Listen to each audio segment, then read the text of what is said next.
Do you know which nation has the largest number of people in prison and jail in the world, and has more prisons than universities? It is the United States of America. The fact that a disproportionate number of these people are minorities and receive longer sentences on average is a great matter of concern. Unlike many other nations, a person in the United States once convicted of a felony may never see the conviction taken off their record, creating an extreme hardship for the rest of their life. In the state of New York, in 2010, when a $5 million bail was set on a nonviolent first-time accused offender with all of his family assets completely frozen well beyond the scope of the accused crime.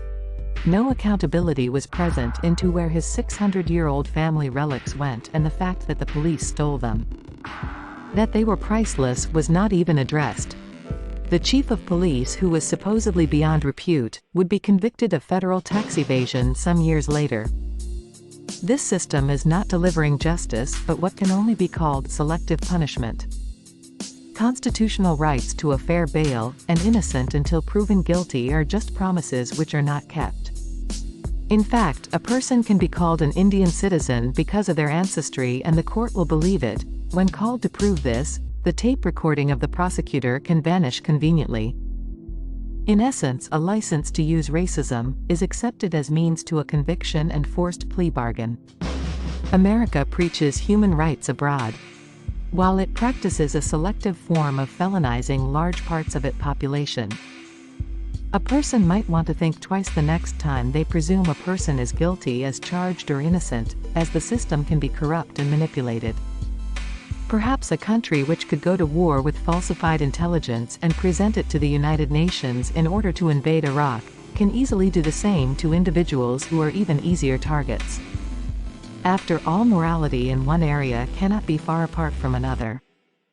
African Americans saw much of the gains they made after slavery ended in 1865 taken away for decades. They were lost to a system which allowed for continued discrimination and mass incarceration. While the media in America attempts to paint nations outside of Western Europe as lacking in human rights and freedoms, the numbers show a very different picture. India, the world's most populous nation, does not even have 550,000 people in prison.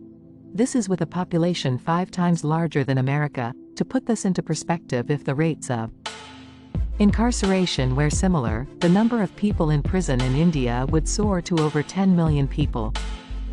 Even China does not come close to American levels, and this is a so-called communist state. A lot is made in the global media about the genuine issue of human rights. The noble concept should apply to all nations, not just those with resources to be stolen and invaded. Justice needs to be practiced at home and not just preached abroad.